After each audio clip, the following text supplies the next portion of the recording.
had a couple days to reflect on the first couple days of March Madness. I don't know how much you watched. I watched almost every game all over town.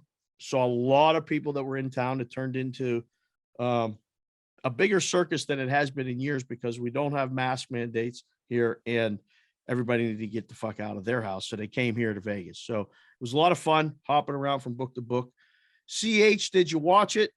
What did you take away from it so far? I took away that my Final Four is still alive. That's the most important thing that I took out of it.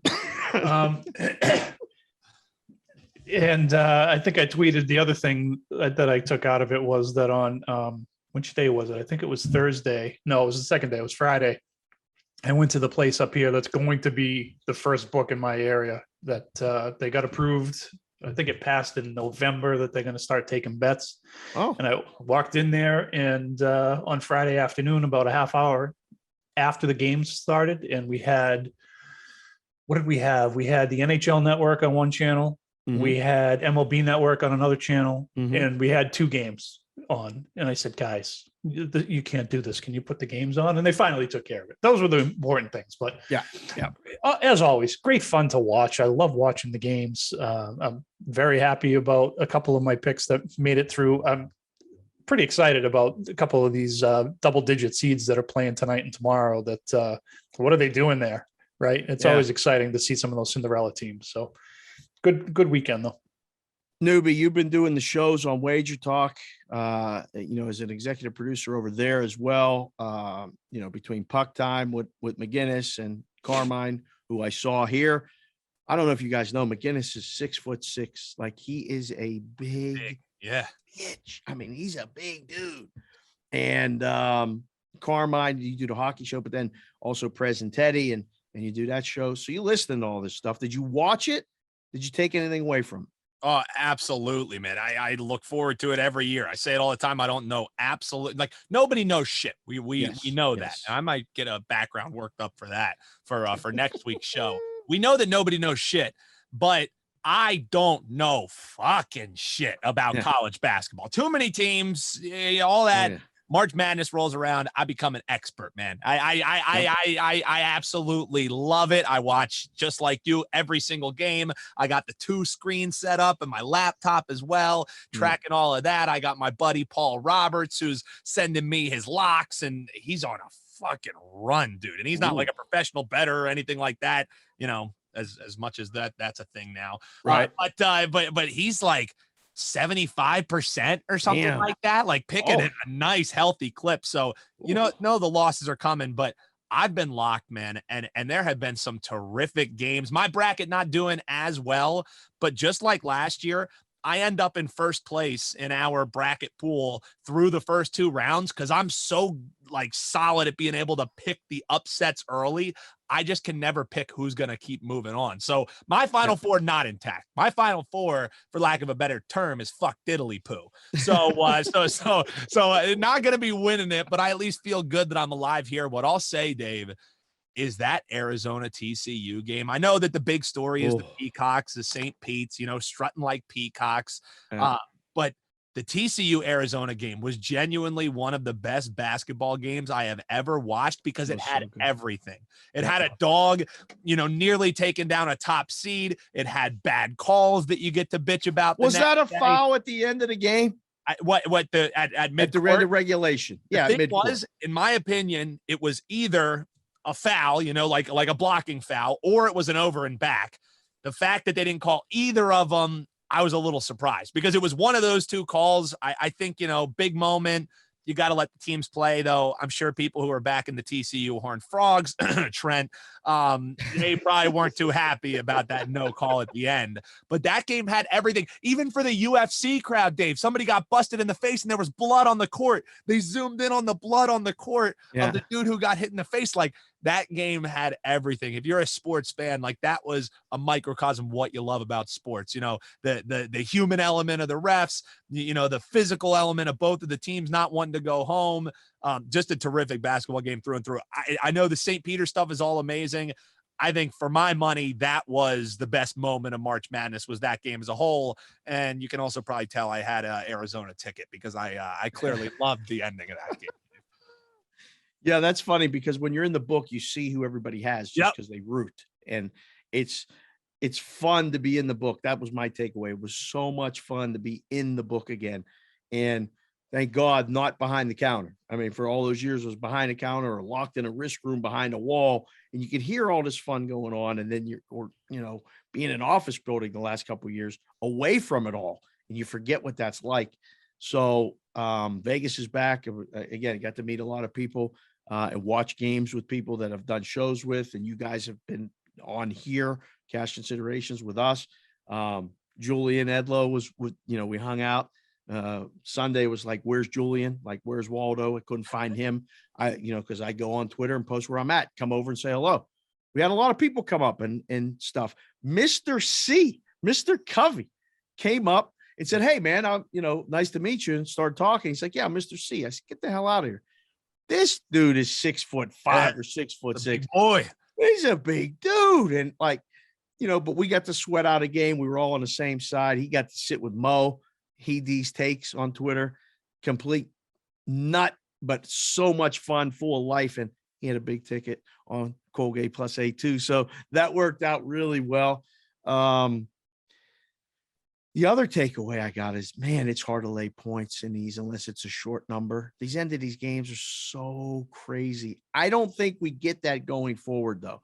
And if you go back and you listen to the show that me and Brad Howe did at Brad Howe 07, we do 8 in the Box, where we broke down the basketball. He's a real basketball mind and analytical guy, and he went deep. We're not going to do that here. But it's a lot of good things. Look at numbers. And the way like this is spaced out now, you can get bets and pretty much watch every single game if you want. First half, second half, in game, sides, totals, it's all there. They're breaking even out the team individual player props as well. So those are fun. The first to 15 bets are still the most fun, exciting thing. If all of us are in a book, 8 guys, everybody's got, St. Peter's against Kentucky to get the first 15 points. And you're just hooting and hollering as they're up 14-12. Please get a bucket because you don't want the other team to come down and hit a 3. So, yeah, that was fun. Can you give me a Final Four right now? I don't think we can. I mean, we could try. I'll go first. My Final Four in the bracket contest was Arizona, Kansas on that side, and Texas Tech along with Kentucky on that side. So it's not Kentucky anymore. I don't think it's going to be Purdue. I think it's going to be one of the other teams. A lot of sharp guys have told me it's going to be North Carolina. They're going to beat UCLA and they're going to beat the winner. So, I mean, I'll stick to the other 3 originally, although I think Gonzaga is going to win. I think Gonzaga is going to get to the Final Four. I thought they had their moment where they were down at halftime to Memphis and woke up, looked like the coach said, run, just run. And they did, and easily covered the second half. Gonzaga down at halftime has been a waterfall bet. You'll see that when you see that on the Twitter, when I put that out, that means that's what everybody's betting. It doesn't always mean it's going to win, but that's a huge side. So those are my 4. I'll go Texas Tech. I'll go North Carolina. And then I guess chalk, although I want to see Villanova do it. I want to see Villanova. But I think Kansas is definitely going to be the Final Four. Carl, what do you got? I'm going to ride the 4 that I picked before because they're still alive. So I've got the Zags to win it all. I've got them beating Villanova in the final. So I got Gonzaga and Villanova beating Purdue and Kansas respectively in the Final Four. Oh, damn it. So still alive. I don't like the total points that I picked for the tiebreaker. I went very low and should have Gonzaga might score that number on their own. It's interesting because if they're in it, it's definitely about a 10-point difference almost. Like you can see it this week. Their total is 10 points higher than anyone else's total that's playing that's still left. So that's a good point. But you think they can win it? I've got them winning it. Yeah, absolutely. I do have them winning it. And I'm going to give you a pick too. I know we're not usually giving out picks, but I'm going to give you a pick. And even though it's going to come back to hurt me because I've got Kansas in the finals. And I think the game is, let me just make sure I'm looking at the right one. Yeah. Take Providence tomorrow. And I'm going to tell To you cover? why. To Oh, cover. boy. Because they got to ride down on the Patriots jet. Oh, shit. Inside So information. Kraft let them use the jet to fly from Rhode Island to where they play in Chicago. Tremendous. So the last team that did that was the women's hockey team in Boston, and they won their whatever the cup is called or last year. So it's Now we know. that winning rubs off, even if you're just using the plane. So Hell yeah, it does. God damn it. Now we know that. We're going to have to take in plus the points for sure. Newbie, how about your final four? What do you got?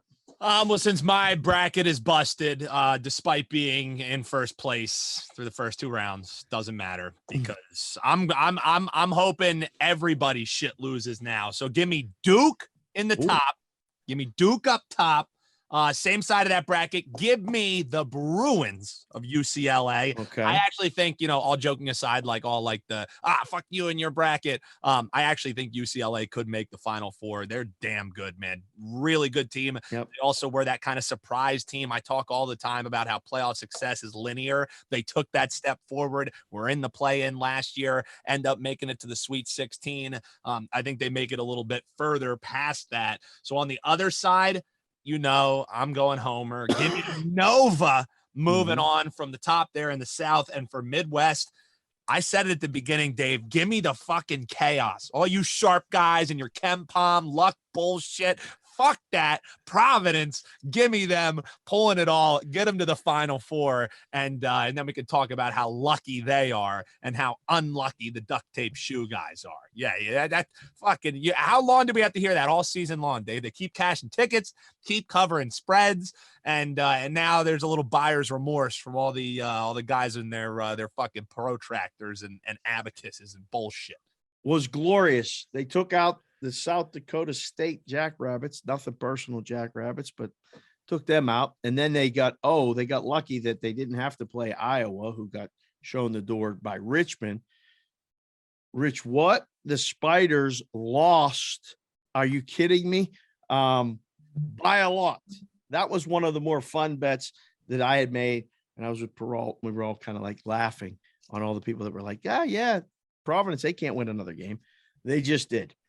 If they beat Kansas, gambling Twitter is going to blow up. It will be all over. I hope all so right. bad. Let's move on. This is another transition. This will be a brief one because we'll have a lot more to talk about. We're going to do our little baseball preview. We'll look at some season wins and all that other stuff. And we'll also revisit the fact that whether ketchup belongs on a hot dog or not, it's set our original plan in motion to have the show explode all over social media and everything else. Now, everybody that comes on the show, we're going to have to ask, do you have ketchup? Do you put ketchup on a hot dog? Yes or no?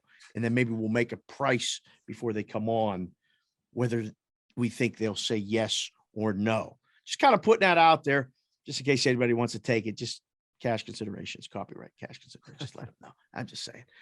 Thank you for watching this video. If you liked it, click on another video right here on the screen. And if you really liked it, consider subscribing below. Thanks for watching. We'll see you again soon.